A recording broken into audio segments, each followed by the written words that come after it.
नमस्कार दोस्तों, मेरा नाम शीतल चौहान है और मेरे YouTube चैनल पे आप सभी का स्वागत है। जैसा कि आपने थंबनेल पढ़ लिया है, हम आज देखेंगे MPPSC मेंस 2021 के पेपर 5 को, जो हिंदी से रिलेटेड है। इससे पहले मेरे चैनल पर GS पेपर 1, 2 और 3 और एथिक्स के पेपर के भी वीडियोस डल चुके हैं। अगर आपने वो नहीं देखे हैं तो आप मेरे चैनल पर विजिट करके वो वाले वीडियोज़ भी देख सकते हैं। MPPSC मेंस होने वाला है अक्टूबर एंड में और आप लोग अपनी प्रिपरेशन को देख सकते हैं कि आप लोग कहाँ स्टैंड करते हैं अभी और किस लेवल की इम्प्रूवमेंट की ज़रूरत है। ठीक है, तो हिंदी का पेपर तो नॉर्मल ही आया था, थोड़ा सा उन्होंने टाइप्स पूछ लिए तो डिफ़िकल्टी लेवल बढ़ा है। अपने मतलब जो प्रीवियस पेपर आते थे MPPSC के, उससे अब थोड़ा सा लेवल उन्होंने बढ़ाया है। तो आइए फिर वीडियो शुरू करते हैं। आप मेरे चैनल को सब्सक्राइब कर सकते हैं इसी तरह के MPPSC मेंस और प्रीलिम्स से रिलेटेड वीडियोस के लिए। और अगर आपको पसंद आता है तो अपने फ्रेंड्स के साथ शेयर कीजिए, वीडियोस को लाइक कीजिए और चैनल को सब्सक्राइब कीजिए। Thank you so much. आइए वीडियो शुरू करते हैं। फिफ्थ पेपर हिंदी का और ग्रामर का, जनरल हिंदी और ग्रामर फिफ्थ पेपर। इसमें 25 लघु उत्तरीय प्रश्न हैं, हर एक प्रश्न 3 अंक का होता है। ठीक है, 1.1 देख लेते हैं।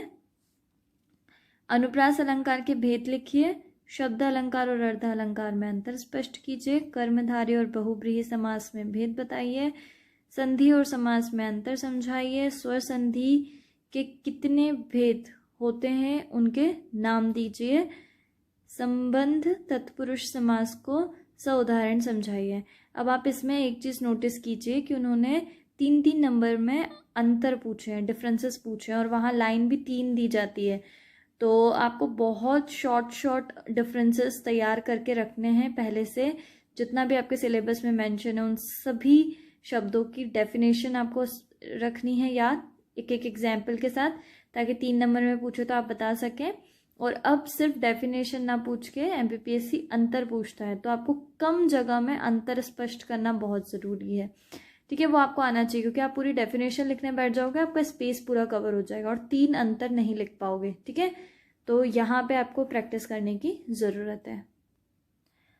आगे देखते हैं, इन्होंने कुछ शब्द दिए हैं और पूछा है कि हिंदी के इन शब्दों के वे रूप लिखिए जो संस्कृत के समान है। ठीक है, तो आपको ये लिखना था। 8th वाला देख लेते हैं, इन शब्दों के विपरीत भाव शब्द लिखे, तो इन सब के विपरीत आपको लिखना है। और ये जो दिए हुए हैं इन शब्दों का समान अर्थ प्रकट करने वाले शब्द लिखने हैं, मतलब इनके ही मतलब इसके आगे ऐसा शब्द लिखना है जो इसके समान ही अर्थ प्रकट करता हो। ठीक है, 10वां है, अर्ध विराम एवं अल्प विराम में क्या अंतर है। वापस से इन्होंने डिफरेंसेस पूछा है, जगह कम रहेगी तो ये आपको प्रैक्टिस करके जाना है। अवतरण चिन्ह का प्रयोग किन स्थितियों में किया जाता है। 12वां है, प्रयोजन मूलक भाषा के शब्दों की विशेषताएं बताइए। 13वां देख लेते हैं, वृद्धिकरण के लिए क्या करना चाहिए। संक्षिप्तीकरण की प्रमुख अनिवार्यता कौन सी है। दीर्घ संधि को उदाहरण देते हुए समझाइए। अनेक शब्दों के लिए एक शब्द के आशय को स्पष्ट कीजिए। विस्मयादि बोधक चिन्ह का प्रयोग क्यों किया जाता है, उदाहरण दीजिए। मानक शब्दावली का संदर्भ ग्रहण करते हुए हिंदी भाषा के मानकीकरण के संबंध में समझाइए। ठीक है, मानक शब्दावली से प्रश्न है। क्या योजक चिन्हों के स्थान पर समास और संधि के नियमों से अनुशासित शब्द व्यवहार संभव है। यदि है तो संधि और समास से संबंधित 3 उदाहरण देकर समझाइए।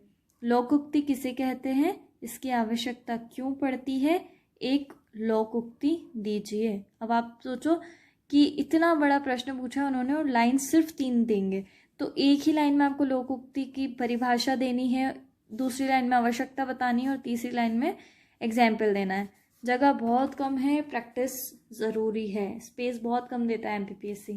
कॉपी तो वो इतनी छोटी दे रहे हैं ना, लेंथ वाइज भी आपको कम पड़ेगा और 3 ही लाइन में आपको इतने बड़े बड़े प्रश्नों के आंसर देने हैं, तो उस पर प्रैक्टिस कीजिए। 21 है उपमा अलंकार के चारों अंग संक्षेप में समझाइए। 22 है भाषा क्या है, प्रयोजन मूलक भाषा किसे कहते हैं, अनुवाद किसे कहा जाता है समझाइए, अंग्रेजी से हिंदी के अनुवाद की आवश्यकता क्यों है, योजक चिन्हों के प्रयोग की 2 प्रमुख स्थितियां लिखिए।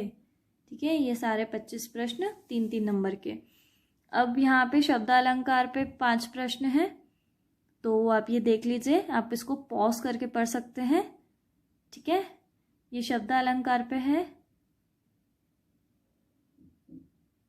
और ये अर्धालंकार पे, यहाँ पे 2 हैं, 1-1 नंबर के रहेंगे, ये 5 1-1 नंबर के। आगे का बताते, आप प्लीज़ पॉज करके इसको पढ़ लीजिए और कोशिश कीजिए इनको सॉल्व करने की। यहाँ पे आपको हिंदी को अंग्रेजी में ट्रांसलेट करना है। यहाँ पे हिंदी के वाक्य दिए हैं, इनका ट्रांसलेशन करना है आपको इंग्लिश में।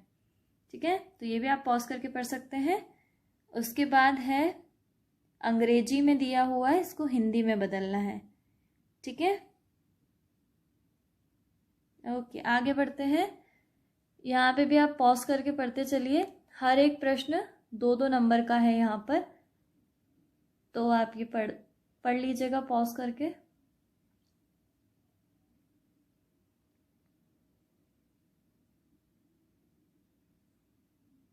यहाँ पे भी ये 10 जो दिए हैं प्रश्न, ये 2-2 नंबर के हैं, हर एक प्रश्न 2 नंबर का है। तो ये पूरा जो सेक्शन है 5 प्रश्न 5 वाला सेक्शन 20 नंबर का हो जाता है, क्योंकि 10 प्रश्न है और हर एक 2-2 नंबर के हैं, तो ये 20 का है। ठीक है, अब यहाँ पे गद्यांश आ जाएंगे, अपठित गद्यांश। आपको पूरा ये गद्यांश पढ़ना है पॉज करके, और फिर यहाँ पे जो प्रश्न दिए हैं उसके आंसर्स देने हैं इसी गद्यांश से। ठीक है, तो मैं आपको ये पूरा दिखा देती हूँ।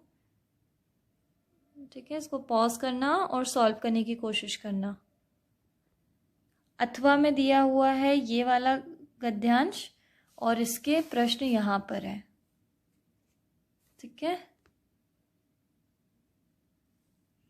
उसके बाद 7वां है प्रश्न, यहाँ पे आपको दिए हुए हैं 2, उसका आपको पल्लवन करना है।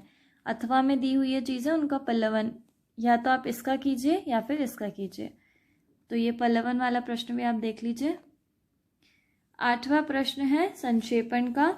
आपको 2 गद्यांश दिए हुए हैं, इसका संक्षेपण आपको करना है। ठीक है, कम शब्दों में, 1/3 शब्दों में इसको लिखना है। तो पहला वाला ये है और दूसरा वाला ये है। ठीक है, तो ये था हिंदी का पेपर।